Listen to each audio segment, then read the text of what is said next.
আসসালামু আলাইকুম রহমতুল্লাহ। প্রিয় শিক্ষার্থীগণ, আজকে আমি পঞ্চম পাঠ নিয়ে হাজির হয়েছি। প্রথমে সমস্ত প্রশংসা আল্লাহ রব্বুল্লাহ আলমিনের নিমিত্তে, তার সংক্ষিপ্ত প্রশংসা জ্ঞাপার্থে বলি আলহামদুলিল্লাহ। তারপরে তারই প্রেরিত শেষ রসুল হজরত মুহাম্মদ সাল্লাল্লাহু আলাইহি ওয়াসাল্লামের ওপর শত সহস্র দুরুদ সালাম শান্তি রহমত বরকত অগণিত হারে বর্ষিত হোক, আল্লাহুম্মা আমিন। আজকের ক্লাসের শুরুতেই দেখুন লেখা আছে, কাউকে সম্বোধন করার ক্ষেত্রে, অর্থাৎ দূরে কেউ আছে, কাউকে ডাকছি, ওই ছেলে, ওই মেয়ে, হে বেলাল, ও হে বেলাল, কিংবা হে ফাতেমা, ও হে আয়েশা বা হে আয়েশা। এভাবে আমরা যখন কাউকে সম্বোধন করি তখন হে বা ওই এটার জন্য আমরা নতুন একটা আরবি নিয়ে আসি, ইয়া আলিফ জবর ইয়া, এটা টেনে পড়বেন, ইয়া আলিফ জবর ইয়া। তো এটা হে জন্য, হে বা ওই ছেলে, হে মেয়ে, এটা বলার জন্য আমরা ইয়া এটা ইউজ করব, ইয়া। ওকে, এখন ছেলে হোক, মেয়ে হোক বা কারোর নাম ধরে ডাকা হোক, যাকেই আমরা সম্বোধন করি না কেন, তার জন্য নির্দিষ্ট যে আরবিটা আছে, সে আরবির শব্দটির শেষ হরফে অলওয়েজ সদা সর্বদা একটা পেশ হয়। এটা হলো বোঝার বিষয়। ওকে, তা আমি দেখুন এখানে লিখে রেখেছি, হে ছেলে বা ওই ছেলে বা হে ছেলে বা ও হে ছেলে। তখন আমরা আরবি বলবো ইয়া ওয়ালাদু, কারণ আমরা জানি ওয়ালাদুন মানে হলো ছেলে, মূল শব্দ ছিল ওয়ালাদুন, এখানে শেষে একটা পেশ হলো ওয়ালাদু। একইভাবে হে মেয়ে, ইয়া বিন্তু, হে বাসির, ইয়া বাসিরুন না, ইয়া বাসিরু, হে ফাতেমা বা ও হে ফাতেমা, ওই ফাতেমা, তখন আমরা বলবো ইয়া ফাতেমাতু। ওকে, এভাবে দেখেন, হে বেলাল, ইয়া বিলালু, হে জাইনাব, ইয়া জয়নাবু, ইয়া জাইনাবু, হে জাইনাব। শিখে ফেললাম আমরা।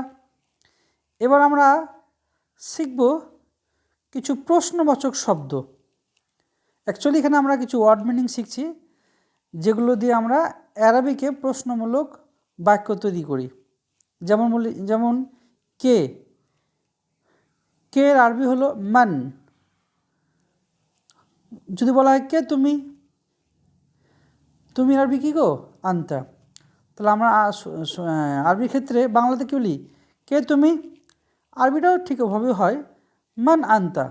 এখন একটা মেয়ে আমার সামনে আছে, আমি চিনতে পারছি না, তো সেখানে আমরা মান আনতা বলবো না, মান আনতি বলবো। এগুলো তো আগের ক্লাসে আপনারা শিখে ফেলেছেন।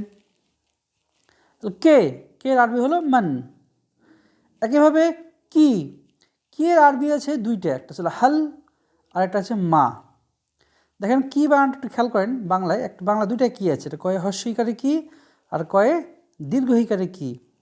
আসলে হস্যইকারে কি মানে আমরা যেটা বুঝি, মূলত ওই সব প্রশ্নের ক্ষেত্রে আমরা কয়ে হস্যই কি লাগাই, যেগুলো উত্তর হ্যাঁ কিংবা নাই বললেই যথেষ্ট হয়ে যায়। যেমন তুমি কি পাগল, তো হ্যাঁ পাগল হলে বলবেন হ্যাঁ, না হলে বলবেন না।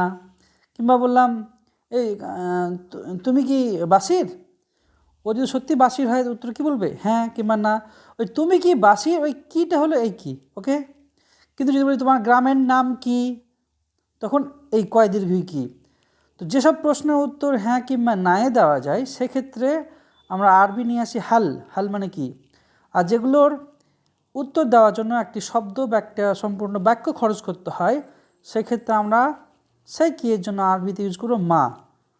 ওকে, যেমন একটা আপনাদের উদাহরণ দিয়ে বোঝাই, এখানে আমি গদ্যে লিখেও রেখেছি, যেসব প্রশ্নের উত্তর হ্যাঁ কিংবা নাতে দেওয়া যায়, সেক্ষেত্রে এই কহেশিকারে কি আরবিতে হলো হাল। আর যেসব প্রশ্নের উত্তর একটি শব্দ বা বাক্যে উত্তর দিতে হয়, সেক্ষেত্রে কি এর আরবি হবে মা। ওকে, আচ্ছা, যেগুলো হ্যাঁ কিংবা নাই উত্তর দেওয়া যায়, তো আরবিতে হ্যাঁকে বলা হয় নাম, নাম, নাম মানে হ্যাঁ, আর নাকে বলা হয় লা, লাম আলিফ জবর লা, লা মানে হলো না। দেখেন তো একটা সিম্পল একটা বাক্য রচনা করছি আমি, এই যেমন ছোট্ট করে এখানে এই হালকা এই জায়গাটা লিখছি আমি। যেমন লিখলাম হালান্তা মাজিদু, হ্যাঁ, এটা হলো হাল আনতা মাজিদু, তুমি কি মাজেদ। ও যদি সত্যি মাজেদ হয় তাহলে বলবে নাম, হ্যাঁ। আর যদি না হয় তো বলবে লা, না। তো এখানে তুমি কি মাজেদ, এই কি এর জন্য কি ইউজ করলাম, হাল। কিন্তু যদি জিজ্ঞেস করতাম যে মা মা ইসমুকা বা মাসমুকা, যে তোমার নাম কি, এখানে দেখেন তোমার নাম কি, এটার উত্তর কিন্তু হ্যাঁ কিংবা নাই দেওয়া যাবে না। তখন আমরা উত্তর আমার নাম অমুক, আমার নাম তমুক, একটা সম্পূর্ণ বাক্যে বা ছোটো করে বললাম তোমার নাম কি, আমার নাম আহমদ মুসা বা আহমদ মুসা। তো এগুলোর এই ক্ষেত্রে যে কিটা আমরা ইউজ করছি সেক্ষেত্রে আমরা আরবিতে নিয়ে আসবো মা। ওকে, তো এই দুই কি এর পার্থক্য আছে, হালমানো কি আর মামানো কি, ব্যবহারে কিছু পার্থক্য আছে। আচ্ছা, আমি বুঝতে পেরেছি বোধ হয়। এরপর আমরা বাকি অংশে যাই। এবার আমরা কিছু নতুন শব্দ শিখে ফেলি। ফাল্লাহুন, ফাল্লাহুন মানে চাষি বা কৃষক। আর আরও যদি স্পেসিফিক মানে করেন তো বলবেন ফাল্লাহুন মানে হলো একজন চাষি বা একজন কৃষক। তাজিরুন, তাজিরুন মানে হলো একজন ব্যবসায়ী, একজন বিজনেসম্যান। আর ফাকিরুন, ফাকিরুন মানে হলো একজন গরিব লোক বা একজন গরিব বা শুধু গরিব, এটা বিশেষণ হিসাবেও ব্যবহার করা যাবে। আর গনেইউন মানে হলো ধনী। তাহলে ফাকিরুন মানে হলো গরিব আর গনেইউন মানে হলো ধনী। একে তার মানে বুঝলাম ফাকিরুনের বিপরীত শব্দ হলো গনিউন বা গনিউনের বিপরীত শব্দ হলো ফাকিরুন। একইভাবে এখানে আরেকটা শব্দ আছে দেখেন, জাকিউন, জাকিউন মানে হলো মেধাবী বা জ্ঞানী বা বুদ্ধিমান, এটাও একটা বিশেষণমূলক শব্দ, যেটা কারোর নাম না, এটা গুণবাচক শব্দ।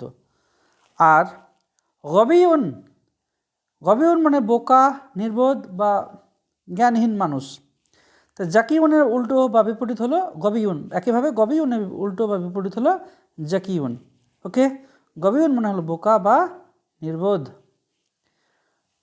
আর একটা শব্দ দেখেন, রজুলুন, রজুলুন মানে হলো একজন পুরুষ লোক বা একজন পুরুষ। আর ইমরাআতুন, ইমরাআতুন মানে হলো একজন মহিলা। এখানে একটা মজার বিষয় আছে, এই ইমরাআতুন শব্দটা, এটার একটা ইতিহাস আছে, ছোট্ট করে শোনেন। তার আগে এই দুটো বাক্যকে অনুবাদ করেন। হুয়া রজুলুন, হুয়া মানে কি গো, সে। তো সেটা কাদের জন্য সে, পুরুষদের জন্য সে, মুজাক্কির সে। তাহলে আমরা হলো হুয়া রজুলুন, সে একজন লোক বা তিনি একজন লোক। ওকে, কিন্তু এখানে দেখেন তো হিয়া ইমরাআতুন কিন্তু লেখা নাই, আলিফের নিচে জেডটা দেওয়া নাই। তো হিয়া ইমরাআতুন কিন্তু এখানে লেখা নাই। এখানে কি আছে মানে পড়ার ক্ষেত্রে ব্যাপারটা হলো হিয়াম রাআতুন, এই ইয়ার সাথে মিম ডাইরেক্ট যোগ করে পড়তে হবে। তাহলে হিয়াম রাআতুন। তো বিষয় হলো ইমরাআতুন শব্দটা যদি সিঙ্গেল থাকে তখন ইমরাআতুন পড়ব, কিন্তু এই শব্দের আগে যদি অন্য কোনো শব্দ চলে আসে তাহলে এই আলিফের উচ্চারণটা হবে না। এখানে গদ্যে আমি লিখে রেখেছি দেখেন, তীর দিয়ে লিখে রেখেছি, এই শব্দের আগে অন্য শব্দ আসলে আলিফ উচ্চারিত হয় না। এখানে দেখেন ইমরাআতুনের আগে কী আছে, নতুন একটা শব্দ দিলে হিয়া, তখন আলিফের উচ্চারণটা হবে না। হিয়াম রাআতুন, হিয়াম রাআতুন মানে হলো সে একজন মহিলা বা তিনি একজন মহিলা। শিখে ফেললাম। হ্যাঁ, এখানে একটা ওয়ার্ড আমরা মিস্টেক করেছি, মিস্টেক না, পড়তে ভুলে গেছি, সেটা হলো বাল। বাল মানে হলো বরং।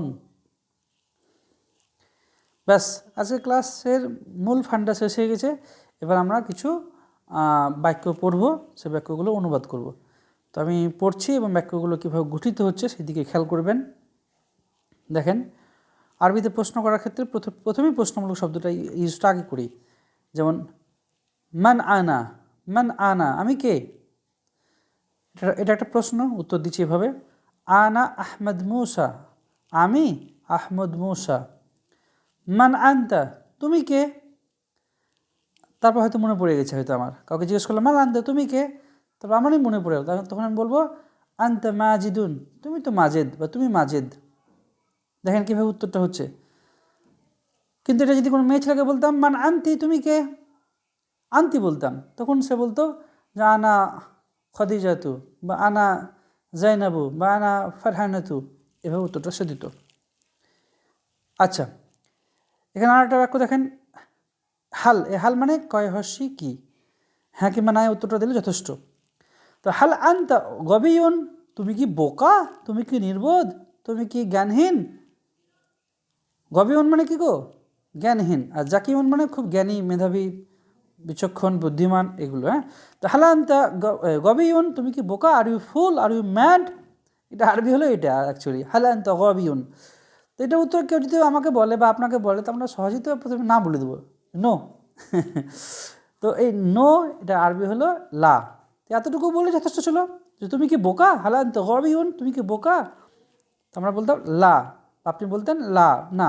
কিন্তু তারপরে যদি আপনি ভাবেন না একটু জুড়ে দিই, তখন এভাবে উত্তর দিতে পারেন যে লা না আনা জাকিউন, আমি মেধাবী, আমি জ্ঞানী। এই বাক্যটা আরও মজাদার হয়ে যেত যদি এভাবে বলতেন যে লা বাল, লা না বাল আনা জাকিউন। বাল মানে কি গো, বরং। লা মানে না, লা না বাল আনা জাকিউন, বরং আমি জ্ঞানী। বুঝলেন? এরপরে নিচের অংশে আসেন। ভিডিও অলরেডি 11 মিনিট হয়ে গেছে। তো ভিডিওর এই ক্লাসে ভিডিওটার দৈর্ঘ্যটা একটু বড় হবে, তো ভয় পাওয়ার কিছু নাই। চলুন, আমি আর ব্যাখ্যাতে যাচ্ছি না, ধীরে ধীরে অনুবাদ করছে, যেটুকু বোঝানোর বুঝিয়ে দিচ্ছি। হাল খালিদুন ওয়ালাদুন মুআদ্দাবুন, খালেদ কি একজন ভদ্র ছেলে, খালেদ কি একজন ভদ্র ছেলে। নাম, হ্যাঁ। হুয়া ওয়ালাদুন মুআদ্দাবুন, হ্যাঁ সে একজন ভদ্র ছেলে। হাল ফারহানাতু, দেখেন খালেদুন 2 পেজ দিয়েছি পুরুষ নামের জন্য, কিন্তু মহিলা নামের জন্য 1টা পেজ দিতে হয়। হাল ফারহানাতু, এগুলো কিন্তু আগে বলা হয়েছে। হাল ফারহানাতু, হাল ফারহানাতু মুআল্লিমাতুন জাদিদাতুন, কত চেঞ্জ দেখেন। ফারহানা আসাতে মুআল্লিমুনটা মুআল্লিমাতুন হয়ে গেল, জাদিদুনটা জাদিদাতুন হয়ে গেল, জাস্ট ফর মুয়ান্নাস, স্ত্রীবাচক হওয়ার জন্য। হাল ফারহানাতু মুআল্লিমাতুন জাদিদাতুন, যে ফারহানা কি একজন নতুন শিক্ষিকা। ওকে, তো এটা উত্তর দেখেন দুইভাবে দেওয়া আছে। উত্তরটা একজন লেখা আছে লা না হিয়া মুআল্লিমাতুন কদিমাতুন, বরং সে বা তিনি হলেন একজন পুরনো শিক্ষিকা। মহিলা হওয়ার জন্য কদিমাতুন হয়ে গেল, আর মুআল্লিমাতুনও হয়ে গেল মুআল্লিমুন থেকে। আবার একটা কি আমদানি হলো, সের আরবিটা হুয়া না লিখে হিয়া করতে হলো। ওকে, আচ্ছা এই উত্তরটা আরেকজন এভাবে দিল, লা না বাল, বরং ফারহানাতু মুআল্লিমাতুন কদিমাতুন, বরং ফারহানা হলেন একজন পুরনো শিক্ষিকা। ওকে, তো এখানে আর একটা প্যারা আছে, প্যারা মানে প্যারাগ্রাফ আছে। তো এই প্যারাগ্রাফটা ভিডিওটা যদি শেষ করে দিই, তো এখানে শেষ করে দেওয়া যায়। তারপর আমি প্যারাগ্রাফটা অনুবাদ, একবার আমি কোনো ব্যাখ্যাতে যাচ্ছি না, একবার পড়ে দিয়ে একবার অনুবাদ করে দিয়ে আপনারা শুনে নেবেন, তারপর বাড়িতে বারংবার প্র্যাকটিস করবেন। আনা মাজিদুন ও আনতা বিলালুন, আমি মাজেদ এবং তুমি অমান এবং তুমি বিলাল। আনা মুআল্লিমুন ও আনতা তিলমিজুন, আমি একজন শিক্ষক এবং তুমি একজন ছাত্র। আনা মুআল্লিমুন জাদিদুন, আমি একজন নতুন শিক্ষক। ও আনতা তিলমিজুন জাদিদুন, এবং তুমি একজন নতুন ছাত্র। হুয়া মাহমুদুন, সে মাহমুদ। ও আনা বাশিরুন, আমি বাশির। মাহমুদুন তাজিরুন গনিউন, মাহমুদ একজন ধনী ব্যবসায়ী, মাহমুদ একজন ধনী ব্যবসায়ী।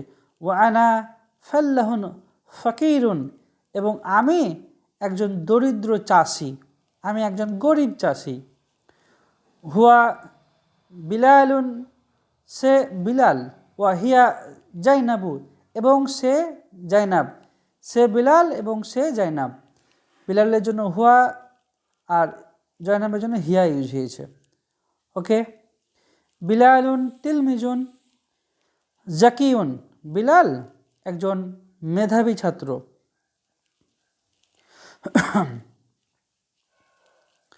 ও জাইনাবু তিলমিজাতুন জাকিয়াতুন, এবং জাইনাব একজন মেধাবী ছাত্রী।